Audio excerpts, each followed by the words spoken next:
किसी की बात को समझने के लिए अपनी बात को क्या करना पड़ता है, स्टॉप लगाना पड़ता है।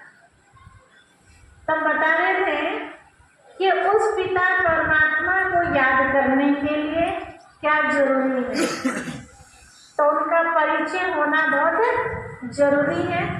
तो उस पिता परमात्मा का परिचय भी आपको दे दिया गया है। अब कितना आपने समझा है ये आपके अपने ऊपर है। परमात्मा का परिचय क्या दिया था, वो कैसे है, कैसे है वो परमात्मा पिता कैसे है, निराकार ज्योति स्वरूप है। दूसरा, रहते कहाँ हैं वो, परम धाम में रहते हैं, क्योंकि जो आत्मा का घर है वो भी घर आत्मा के पिता परमात्मा का भी है।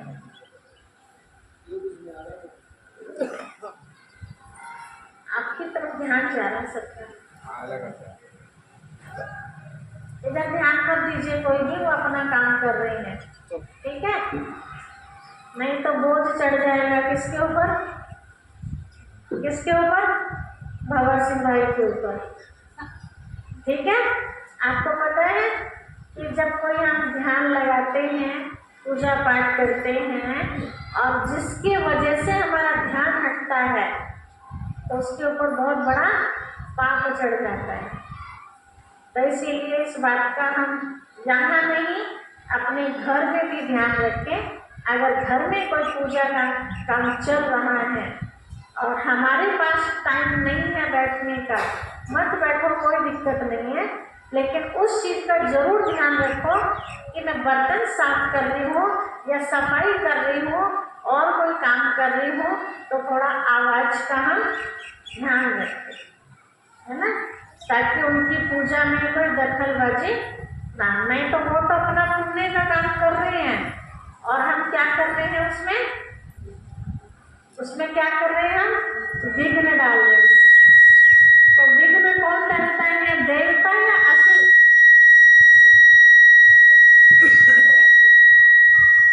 असुर।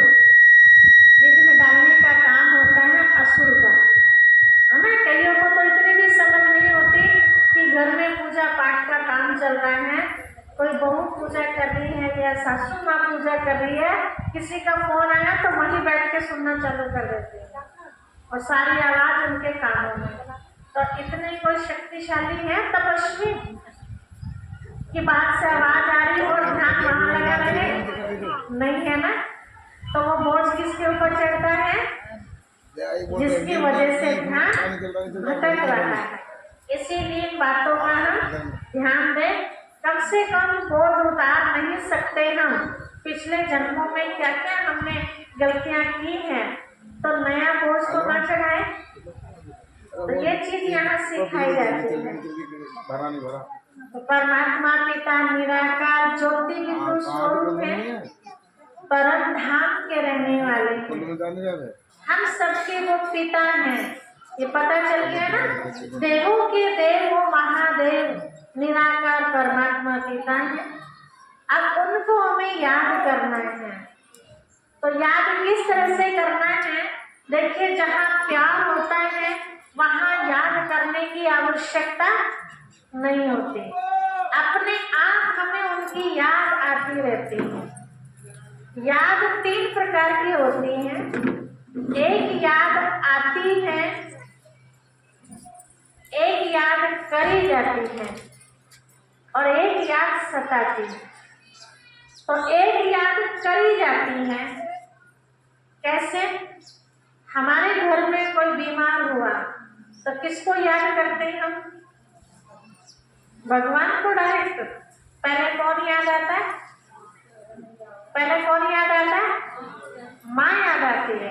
और कौन याद आता है, अचानक से कोई भी बीमार हो जाए, गिर के चोट लग जाए, कुछ भी हो जाए ऐसा, तो कौन याद आता है, पहले डॉक्टर, डॉक्टर याद आता है ना। भगवान को बाद में याद आएगा, हाँ डॉक्टर के साथ भगवान याद आ जाएगा, लेकिन पहला डॉक्टर को बुलाओ, डॉक्टर के ले चलो, है ना, यही आता है ना।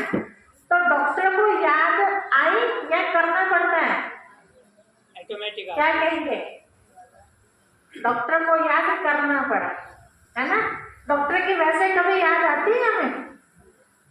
नहीं आती ना, लेकिन जरूरत पड़ने पर हमें उसे याद करना पड़ गया। और डॉक्टर को याद करना कोई अच्छी बात थोड़ी है। डॉक्टर की जरूरत किसे है? मरीज को। हम कोई मरीज थोड़ी है जब डॉक्टर को याद करें, है ना। मुसीबत में लोग डॉक्टर को याद करते हैं, खुशी में कभी डॉक्टर को याद नहीं करते। तो ये याद करना हो गया, है ना। कोई और घटना हमारे घर में आपस में मनमुटाव हो गया, घर परिवार में या मोहल्ले पड़ोस में, ज्यादा जब हो जाता है तो फिर हमें किसे याद करना पड़ता है? पुलिस को याद करना पड़ता है कि वह थाने में जाके इतला करो, है ना। खुशी खाने पर पुलिस को याद करता है क्या? कहते हैं उनका तो नाम ही बुरा, है ना। कोई पसंद नहीं करता पुलिस को अपने घर में बुलाना। ऐसे बहुत सारी जरूरत होती है कि जब हमें काम पड़ता है तब हमें उनकी याद आती है। काम खत्म हुआ, उनकी याद भी साथ साथ खत्म हो जाती है। हमारे घर में कोई राशन का सामान आना है तो हमें किसकी याद आई? किसको याद करना पड़ा? बच्चों की दुकान वाले को, है ना, कि भाई उसकी दुकान पर से लेके आना। तो ये हो गया याद करना। जब जरूरत पड़ी तब हमने उनको याद कर लिया और जरूरत खत्म होगी तो उनकी याद भी खत्म हो गई।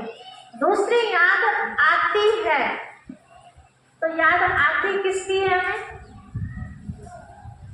जिनसे हमें सुख मिलता है, जो हमारे संबंधी है, जिनसे कभी हम मिले हैं। कोई बात याद आई तो वो व्यक्ति भी हमें याद आ गया। और तीसरी याद हमें सताती है, तो याद सताती किसकी है? किसकी याद सताती है? जिससे संबंध बहुत ज्यादा गहरा हो, उसकी याद हमें सताती है ना। जिससे बहुत ज्यादा हमें सुख मिलता हो, से बहुत तो माँ की याद सताती है। लेकिन बाप से इतना सुख नहीं मिलता तो बाप की याद नहीं सताती। कईयों को बाप से बहुत सुख मिलता है, माँ से सुख नहीं मिलता इतना, तो उन्हें किसकी याद सताती है? बाप की याद सताती, माँ की नहीं। ऐसे और भी संबंध हैं। तो अब हम अपने आप को चेक करें कि भगवान को हमें याद करना पड़ता है या याद आती है या याद उनकी हमें सताती है। हर एक अपने आप को चेक करें कैसी याद है हमारे अंदर। अगर याद हमें करना पड़ता है तो हमें जब जब हम उन्हें याद करेंगे तब तब हमें उनकी प्राप्तियां होंगी। ठीक है, जितना करेंगे उतना ही हम पाएंगे। दूसरा, याद आती है तो थोड़ा और ज्यादा। तो याद तो दिन भर में कितनी बार भी आ सकती है ना। कोई काम हुआ, दुर्घटना से बच गए तो धन्यवाद किसके लिए निकलता? भगवान के लिए, है ना। भगवान ने हमें बचा लिया, ऑटोमेटिक है। खाना खाएंगे तो किसकी याद आई? भगवान जी की याद आई, है ना। कोई भी ऐसे बार बार उनकी याद आ रही है तो प्राप्ति जितनी बार याद आई उतनी बार हमारे पास उनकी पावर आती। और तीसरी याद है सताने वाली याद। तो याद सताती किनको है? जिन्होंने सचमुच भगवान से अपना दिल का नाता जोड़ लिया है, वो उनके बिना रह नहीं सकते। जैसे आजकल सबने अपने घरों में श्री कृष्ण जी को भगवान मानकर लड्डू गोपाल के रूप में अपने घर का एक सदस्य मान लिया है ना। मान लिया है उन्होंने, तो कितना प्यार है उनके साथ। उनके बिना रहते हैं क्या? कहीं जाते हैं तो उनको साथ ले जाते हैं, है ना। जैसे अपना छोटा बच्चे को हम छोड़ नहीं पाते ना, कहीं रहेंगे कहीं भी, लेकिन बुद्धि कहाँ रहेगी? बार बार बच्चे में रहेगी। पता नहीं खेल रहा है, पता नहीं सो रहा है, पता नहीं कहीं खेलता खेलता गिर ना गया हो, बार बार माइंड वहीं जाता रहेगा ना। तो ऐसे बार बार जिनकी याद हमें आती है उस पिता परमात्मा की, तो बार बार उन्हें भी हमारी याद आती है। जैसे संसार में हम देखते हैं कई बार कईयों को हुचकियां आती है, तो क्या कहते हैं, हमें कोई याद कर रहा है ना। और कई बार हम फोन भी कर देते हैं उस समय, तो क्या सुनने को मिलता है, अरे हम तुम्हारी चर्चा कर रहे थे, है ना। तो मन का मन से तार जुट गया ना, तो वो वहां उनको भी हमारी याद आने लगी। तो इतनी याद हम किसी देहधारी मनुष्य को करके अपनी याद वहां तक पहुंचा सकते हैं, तो क्या परमात्मा पिता तक हम अपनी याद नहीं पहुंचा सकते? पहुंचा सकते हैं ना। तो उस पिता परमात्मा को याद करने का सहज तरीका क्या है? एक छोटी सी कहानी हम आपको सुना रहे हैं। देखिए, परिवार में किसी के 4-6 बच्चे हो, क्या उन सारे बच्चों से माता पिता का बराबर प्यार होता है या कम बढ़ती होता है? कम बढ़ती होता है। क्यों होता है कम बढ़ती? जैसा बच्चे का व्यवहार है माता पिता के लिए, वैसा ही बच्चा प्यार पाता है ना। एक बच्चा ऐसा है कि माँ को देख ही नहीं रहा, माँ बीमार पड़ी है, उसे दवाई भी चाहिए या नहीं चाहिए, है ना, उसे पानी चाहिए या और कोई चीज की जरूरत है, बेटे को परवाह नहीं है, बहू को परवाह नहीं है, अपना खाना पीना नहाना धोना, फोन पे लटकना, टीवी में मस्त रहना, पड़ोसी से गप्पे मारना, उसमें व्यस्त है, दूर दूर रिश्तेदारों से संबंध रखना। लेकिन माँ को क्या चाहिए, उसके लिए टाइम नहीं है। लेकिन दूसरे ही बहू बेटे सबसे पहले आंख खुलते ही किसका ध्यान रखते कि माँ रात भर अकेली सोई थी, एक बार जाके हम देख तो ले माँ ठीक ठाक तो है ना। सबसे पहले चाय बनेगी तो संकल्प किसके लिए आएगा, पहले माँ को दिया जाए, है ना। किसी भी अपने नहाने से पहले किसकी याद आएगी, पहले माँ को नहला दो। कोई भी काम करने से पहले, कोई भी घर में भी चीज आएगी खाने पीने की, तो कौन याद आएगा, पहले माँ को भी दे, है ना। और कई घरों में माँ पड़ी है अलग कमरे में बेचारी, बाहर खा पी लिया, पत्ते वत्ते डस्टबिन में डाल दिए, माँ को पता ही नहीं चला कि बच्चों ने कुछ खाया भी है या नहीं। तो क्या दोनों से सेम प्यार होगा माँ का? नहीं हो सकता। और फिर क्या कहते हैं, माँ तो उसे चाहती है, वही है उसकी लाडली, हमें ना पूछती माँ। हम अपने आप से पूछिए, हम कितना पूछते हैं उन्हें, हम कितना रिगार्ड करते हैं उनका। बदला है ना हर चीज का, भावना जैसी हमारी जिसके लिए होगी, वापस रिटर्न में हमें क्या मिलेगा, ऐसा ही मिलेगा। जैसे आप प्रैक्टिकल देखो, कोई खाली कमरा हो बड़ा, आप उस खाली कमरे में आवाज जो भी करेंगे आप, तो उसकी आवाज 4 गुना वापस टकरा के अपने पास ही आती है। कभी देखा हो किसी ने, गूंजती ना वापस टकराती है ना। आप कुएं में मुंह डाल के बोलो, झांक के 4 गुना वापस खुद को टकराती। ऐसे ये पृथ्वी भी क्या है, ये भी एक गुंबज की तरह है। इसमें जो भी हम करते हैं, जैसा भी करते हैं, उसका 4 गुना रिटर्न वापस हमें ही मिलता है घूम करके। हम किसी और को नुकसान नहीं पहुंचाते, बल्कि 4 गुना अपने आप को ही हम नुकसान पहुंचाते हैं।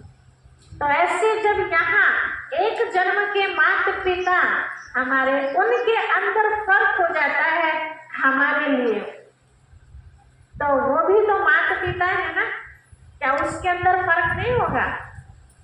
ऐसे देखा जाए तो हम सब उसके लिए बराबर हैं, लेकिन कर्म सबके अलग अलग हैं, तो बराबर कैसे हो सकते हैं? अगर बराबर होते तो सभी राजा ना होते, फिर आज भिखारी क्यों है? कोई टाटा बिल्ला है, कोई सड़क पर जन्म ले रहा है, ऐसा क्यों है?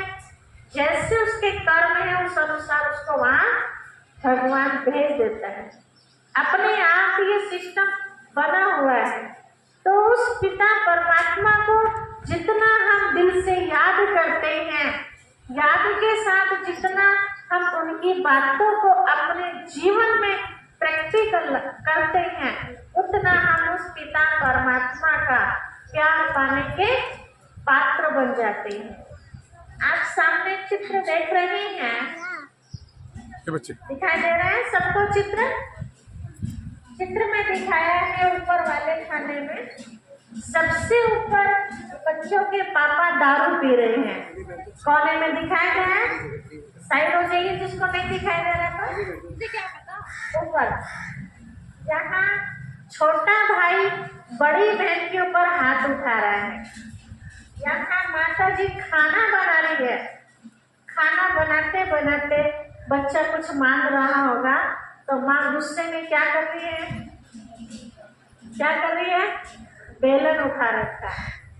यही है ना ज्यादातर रिपोर्ट घरों की। अब ऐसे क्यों हो रहा है घर में? क्योंकि किसी के पास भी संस्कार अच्छे नहीं है। अब संस्कार मिलेंगे कहाँ से? जहाँ संस्कार मिलने चाहिए वहाँ उठना बैठना नहीं, वहाँ जाने के लिए लोगों के पास टाइम नहीं, तो फिर कहाँ से सीखने को मिलेगा, है ना? तो ऐसी हालत जब परमात्मा पिता संसार के देखते हैं तो उसको धरती पर आना पड़ता है। हम सब पुकारते हैं, हे परमात्मा पिता कब आओगे, इस धरती पर हमारे दुख करोगे।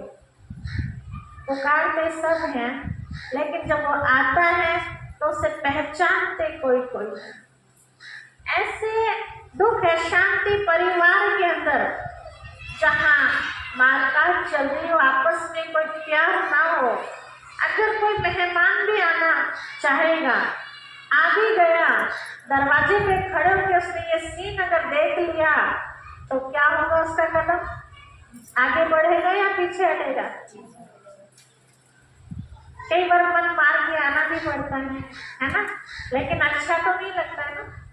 तो कौन सा परिवार अच्छा लगता है आपको? जहाँ आपस में सबका बहुत प्यार हो। तो प्यार होगा कैसे? उस प्यार के सागर परमात्मा पिता से जब तक हमारा कनेक्शन नहीं होगा तब तक हमारा आपस में प्यार हो नहीं सकता।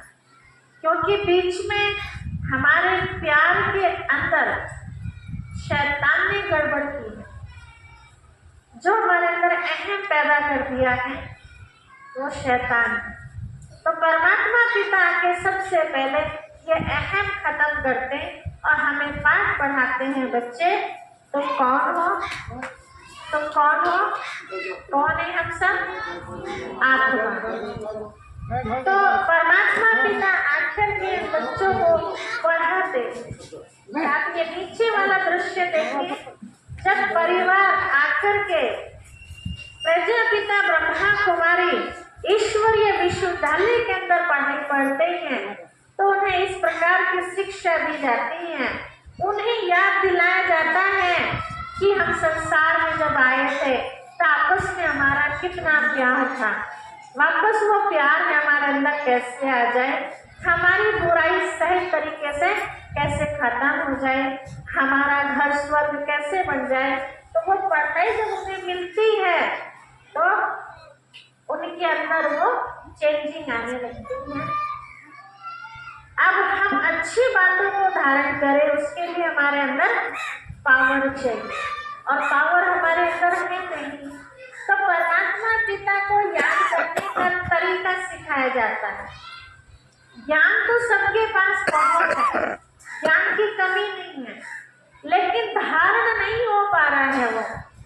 तो बिना परमात्मा की याद के हम धारण नहीं कर सकते, क्योंकि जब तक हम उनको याद नहीं करेंगे तो हमारे अंदर शक्ति नहीं आएगी, और जब तक शक्ति नहीं आएगी तब तक उन बातों को प्रैक्टिकल हम कर नहीं पाएंगे। जो पहले दिन आपको बताया था कि जैसा हम सोचते हैं वैसा हम बन जाते हैं। तो यहाँ परमात्मा पिता को याद करने का तरीका सिखा दिया। अपने कैसे परमात्मा पिता के साथ जोड़िए। पिता परमात्मा के साथ मन को जोड़ने के लिए शरीर की किसी भी आप क्रिया में बैठो, कोई फर्क नहीं पड़ता। शरीर की क्रिया अगर आपकी समझो बैठने की इच्छा है लेकिन कमर में दर्द है, तो क्या उस क्रिया को आप कर पाएंगे? नहीं कर पाएंगे ना। आज तक जो परमात्मा पिता को याद करने के हमने अलग अलग स्थानों पे तरीके सीखे हैं, तो उसमें यही सीखने को मिला। किसी ने तो हाथ में माला दे दी, कितनी बार इसका जाप करो, है ना। किसी ने मंत्र ऐसा दे दिया कि जल्दी से याद हमें होता ही नहीं हो। किसी ने बता दिया कि दोनों कानों में उंगली दे दो और बैठ जाओ, बाहर का कुछ पता ही न चले क्या हो रहा, आंख बंद करके बैठ जाओ। किसी ने लंबे श्वास खींचने की क्रिया बता दी। तो हमारी बुजुर्ग माताएं जो सांस की बीमारी जिनको लगी हुई है, वो बेचारी वो नहीं कर पाती, है ना। कितनी बार ऐसा होता है कि हम छोटे बच्चों को भी चाहते हैं कि वो भी भगवान को याद करें, तो उन्हें वो बात समझ में नहीं आती है। तो ऐसी कौन सी युक्ति है जो सब उसको कर सके? तो परमात्मा पिता ने गीता में कहा कि मैं आकर सहज राजयोग सिखाता। सहज राजयोग का मतलब बिल्कुल सहज। कैसा सहज? अगर आपका शरीर साथ नहीं दे रहा है तो आप अपने बिस्तर पर लेटे लेटे भी उन्हें याद कर सकते हो। कैसे? आप अपने किसी भी संबंधी को जब याद करते हैं तो क्या उन्हें याद करने के लिए आपको किसी मंत्र की आवश्यकता पड़ती है? किसी मंत्र की जरूरत पड़ती नहीं ना। बिना मंत्र के हम उनकी याद में खो जाते हैं। क्या उनके लिए स्पेशल हमें आसन लगा के बैठना पड़ता है? नहीं। क्या उनको याद करने के लिए हमें किसी मंत्र को ध्यान करना पड़ता है? और पूजा पाठ की सामग्री करनी पड़ती है? मुश्किल तो नहीं है। अगर हम खाना भी बना रहे हैं तो भी हम उनकी याद में खोए रहते हैं। कपड़े धुलाई करें, कुछ भी काम करते हैं तो भी सही तरीके से हम जिनको याद करते हैं उनकी सब बातें याद करते हैं, खुश होते हैं। उनकी मूर्ति हमारे सामने घूमती रहती है। आंखों से काम कर रहे हैं और दिमाग से उनके साथ हैं। तो जब किसी मनुष्य को हम सही तरीके से याद कर सकते हैं तो क्या पिता परमात्मा को हम याद नहीं कर सकते? कर सकते हैं ना। तो वो याद सहज कब होगी? जब हमारा संबंध उनके साथ जुटेगा। तो पहला संबंध हमारा क्या है उनके साथ? हम उनके बच्चे। ठीक है। ऐसे तो कोई भी संबंध आप उनसे जोड़ सकते हैं। जिस भी संबंध की आपको कमी लगती है वो संबंध आप परमात्मा पिता से जोड़ सकते हैं। ऐसे तो सारे संबंध जोड़ने चाहिए, क्योंकि कहा गया है अंत काल जो जिसको सिमरे वल वल योनि ऐसी उतरे, है ना। तो ज्यादा समय जिसकी याद रहेगी हमें जिंदगी में, तो अंत समय भी उसी की याद आएगी। कई बार आपने ऐसा देखा होगा कि प्राण निकलने के लिए तैयार है लेकिन निकल नहीं पा रहे।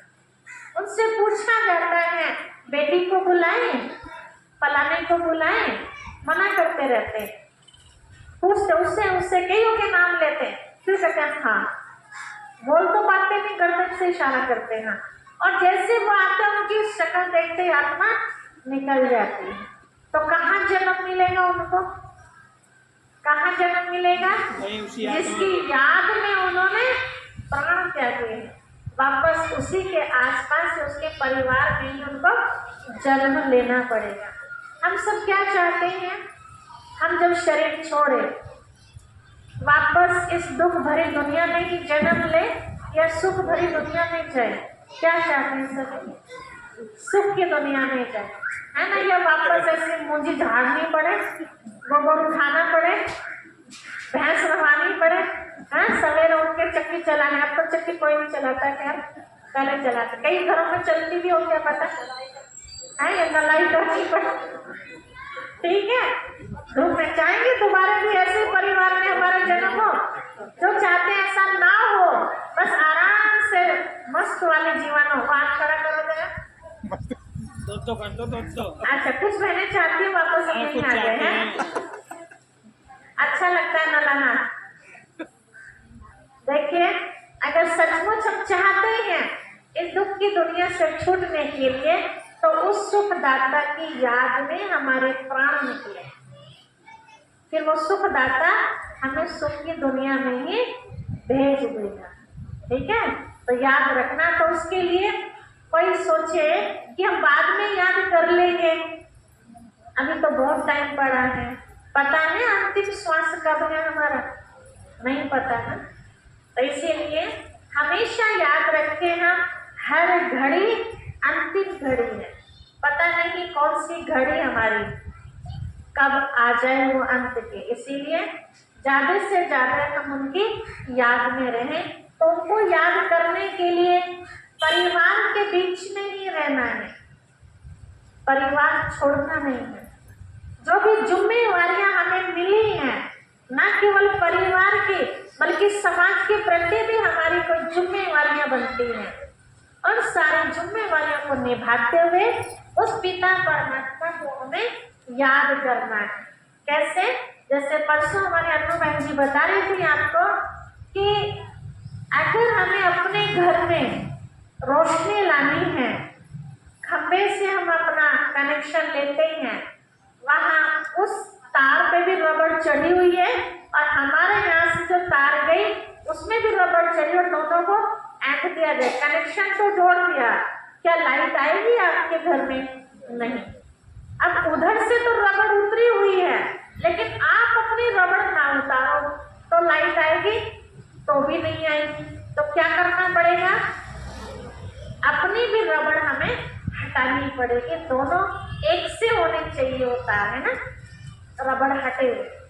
ठीक इसी प्रकार से ये शरीर हमारे लिए क्या है? एक रबड़। इस देह रूपी रबड़ को हमें भूल अपने को आत्मा समझ उस पिता परमात्मा को याद करेंगे तो कनेक्शन हमारा सहज जुड़ जाएगा।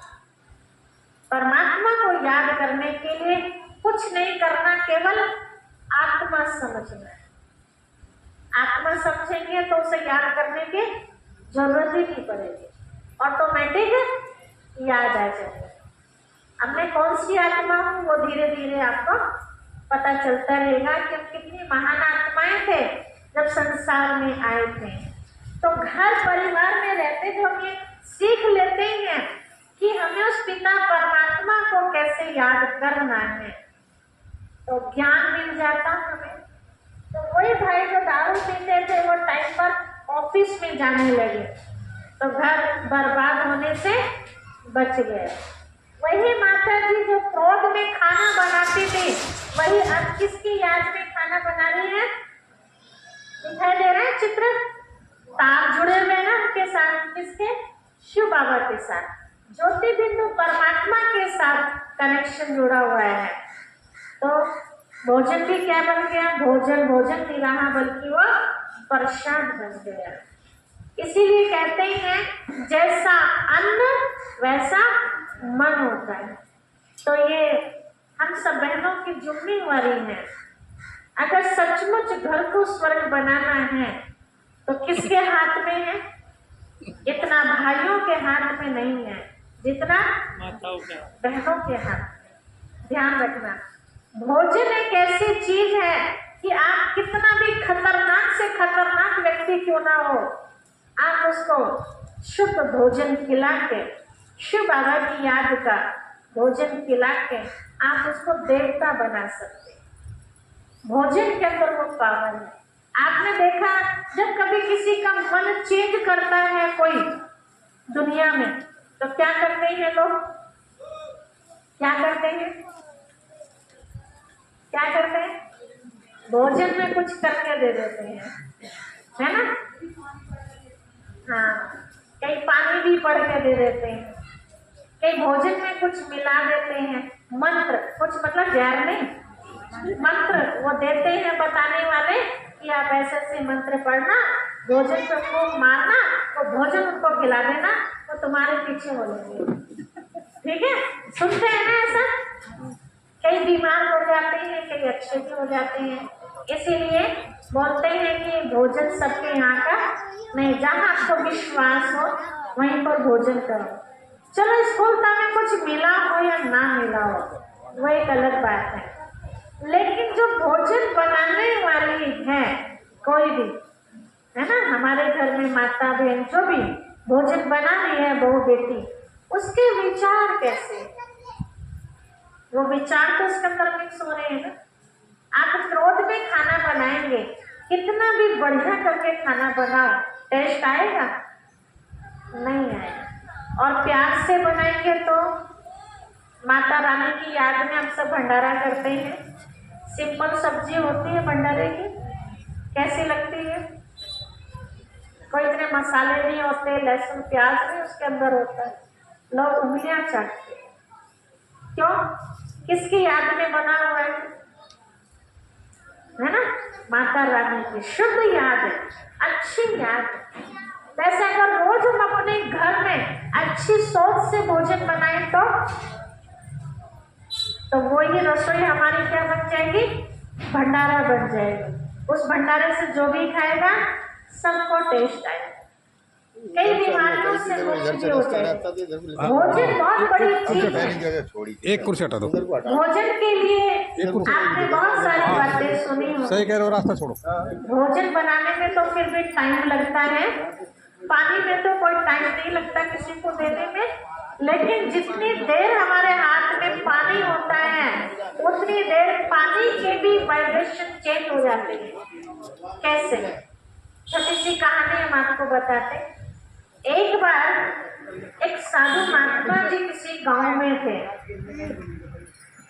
अपना काम करके उनको कहीं दूसरे गांव में